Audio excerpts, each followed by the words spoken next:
இன்றைக்கி வந்து நம்ம சேனலில் லஞ்ச் காம்போ தாங்க செய்ய போகிறோம். ஒரு சூப்பரான லஞ்ச் காம்போ தான் இன்றைக்கி. பிளெயின் குஸ்காவும் கத்திரிக்காய் பச்சடியும் தான் செய்ய போகிறோம். இந்த காம்பினேஷன் சூப்பராக இருக்கும். குஸ்காவுக்கு இந்த மாதிரி கல்யாண வீட்டிலலாம் செய்வாங்க பார்த்தீங்களா, நம்ம பிரியாணிக்கு செய்வாங்க மோஸ்ட்லி இந்த பச்சடி. இந்த பச்சடியை நம்ம எப்படி செய்யுதுன்னு இப்போ பார்க்க போகிறோம். இந்த சூப்பரான ஒரு லஞ்ச் மெனுவை எப்படி செய்யுதுன்னு இப்போ பார்க்கலாமா? இப்போ குக்கரில் வந்துட்டு குஸ்கா செய்ய போகிறோம். இப்போ அதுக்கு ஃபஸ்ட்டு எண்ணெய் சேர்த்துக்கலாம்.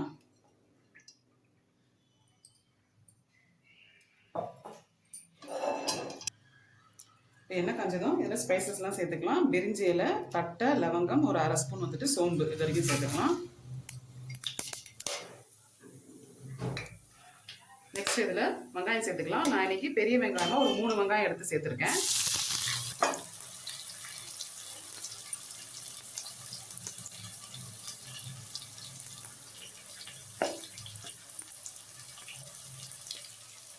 வெங்காயம் வந்துட்டு நல்லா வதங்கி வரட்டும். நல்லா பொன்னிறமாக வரணும், அந்த அளவுக்கு வதக்கி எடுத்துக்கோங்க. இப்போ வெங்காயம் நல்லா வதங்கிச்சு பாருங்க, இந்த அளவுக்கு நல்லா வதங்கி வரணும். இப்போ தக்காளி சேர்த்துக்கலாம். நான் இன்னைக்கு பெரிய சைஸ் தக்காளியாக ஒரு 2 தக்காளி சேர்த்துருக்கேன்.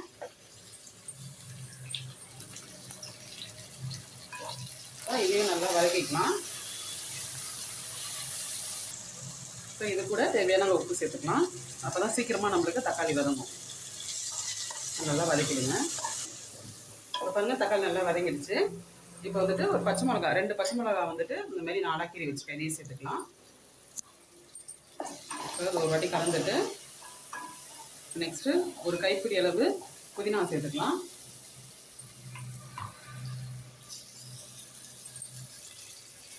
இதையும் நல்லா வதக்கிடுங்க. இது கூட ஒரு ஸ்பூன் இஞ்சி பூண்டு பேஸ்ட் வந்து சேர்த்துக்கிறேன். சேர்த்து நல்லா பச்சை வாடை போகிற அளவுக்கு நல்லா வதக்கி விட்டுருங்க. இப்போ நெக்ஸ்ட்டு மசாலாலாம் ஆட் பண்ணிக்கலாம். இப்போ இதில் 3/4 ஸ்பூன் வந்து தனி மிளகாத்தூள் 3/4 ஸ்பூன் எடுத்துருக்கேன். நெக்ஸ்ட்டு கலருக்காக காஷ்மீரி சில்லி பவுடர் அது ஒரு அரை ஸ்பூன் போல் சேர்த்துக்கலாம். சேர்த்துட்டு எண்ணெயிலே நல்லா வதக்கிடுங்க. நெக்ஸ்ட் இதில் தயிர் சேர்த்துக்கலாம். 2 ஸ்பூன் அளவு தயிர். இந்த ஒரு வாட்டி கலந்துருங்க.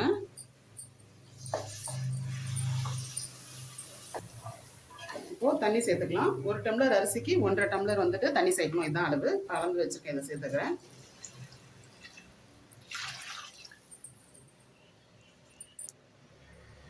இப்போ இதில் நல்லா கலந்து விட்டுருங்க. நெக்ஸ்ட் இதில் பாதி லெமன் போல் பிழிஞ்சு விட்டுக்கலாம்.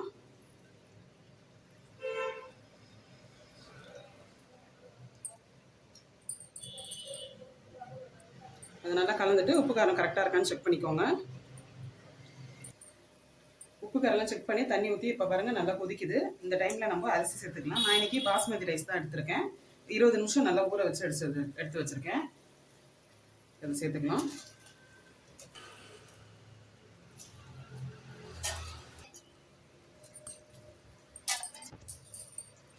இது நல்லா கலந்து விட்டுருங்க உடையாம. இப்போ இந்த சாதம் வந்து கொஞ்சம் வெந்து மேலுக்கு வரட்டும். அதுக்கப்புறமேட்டு நம்ம மூடி போடலாம்.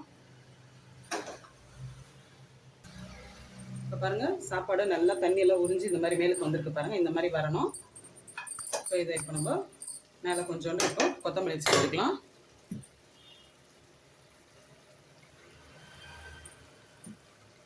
இது கூடவே ஒரு ஸ்பூன் நெய் சேர்த்துக்கலாம்.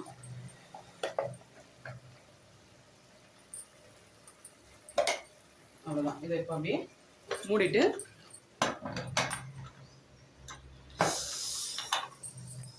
இப்போ இதை ஒரு விசில் வச்சுட்டு 5 நிமிஷம் சிம்மில் வைக்க போகிறோம். வச்சுட்டு ஆஃப் பண்ணிவிடுங்க. ப்ரெஷர் ஃபுல்லாக ரிலீஸ் ஆனதுக்கு அதுக்கப்புறம் தான் ஓப்பன் பண்ண போகிறோம். பார்க்கலாம்.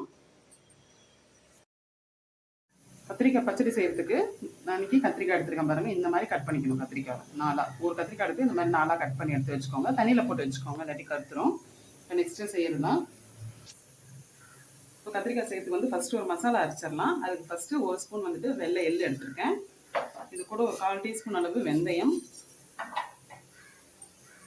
இப்போ இது கூடவே ஒரு 3 டேபிள் ஸ்பூன் அளவுக்கு வேர்க்கடலை எடுத்துருக்கேன்.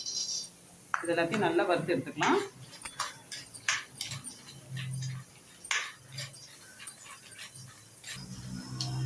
இது நல்லா வறுத்தாச்சு. இப்போ இதை வந்து ஒரு மிக்ஸி ஜாரில் வந்து மாற்றிக்கலாம். இப்போ இதை தண்ணி ஊற்றி நல்லா பேஸ்ட்டாக அரைச்சி எடுத்துக்கணும். இப்போ கத்திரிக்காய் வதக்கிறதுக்கு எண்ணெய் சேர்த்துருக்கேன். இப்போ எண்ணெய் காஞ்சதும் கத்திரிக்காய் அதில் சேர்த்துக்கலாம். இதை ஃபஸ்ட்டு எண்ணெயில் போட்டு நல்லா வதக்கி எடுத்துக்கணும்.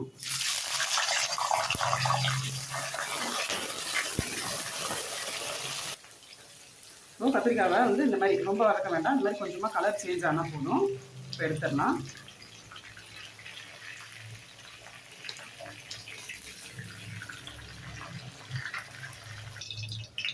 நெக்ஸ்ட்டு இந்த எண்ணெயிலேருந்து கொஞ்சம் எண்ணெய் எடுத்துட்டேன் நான்.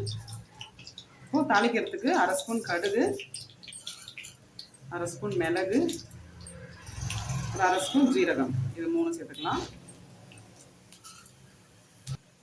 நெக்ஸ்ட் வெங்காயம் சேர்த்துக்கலாம். ஒரே ஒரு வெங்காயம் தான் எடுத்துருக்கேன். அது பொடியாக நறுக்கி சேர்த்துக்கலாம்.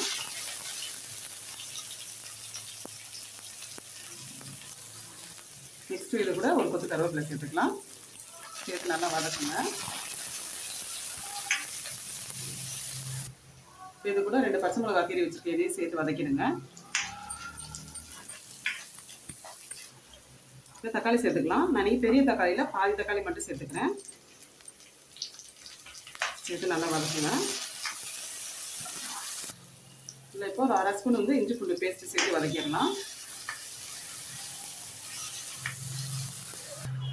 இதில் இப்போ மசாலாலாம் சேர்த்துக்கலாம். 1/4 டீஸ்பூன் மஞ்சத்தூள், 1 ஸ்பூன் தனி மிளகாத்தூள், 1 ஸ்பூன் வந்துட்டு தனியாத்தூள் மட்டும் சேர்த்து வதக்கிடுங்க.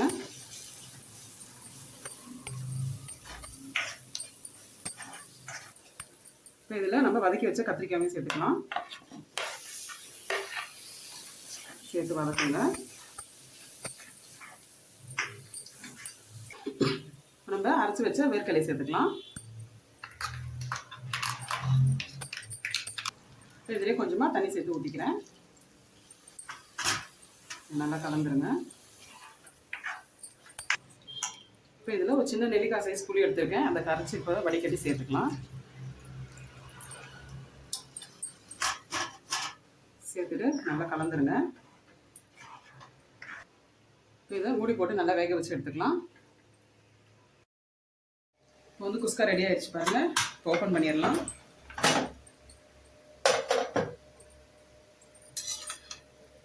அவ்வளோதான் பாருங்கள், நம்மளுக்கு சூப்பராக குஸ்கா ரெடி ஆகிடுச்சு. நல்லா உதிரி உதிரியாக இருக்குது பாருங்கள்.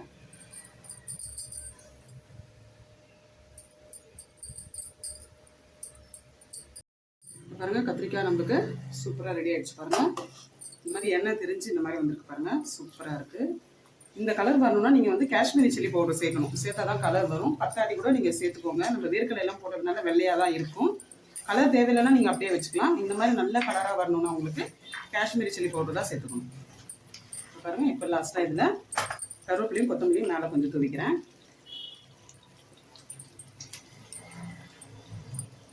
அவ்வளோதான், நமக்கு இப்போ சூப்பரான ஒரு கத்திரிக்காய் பச்சடி வந்து ரெடி ஆகிடுச்சு.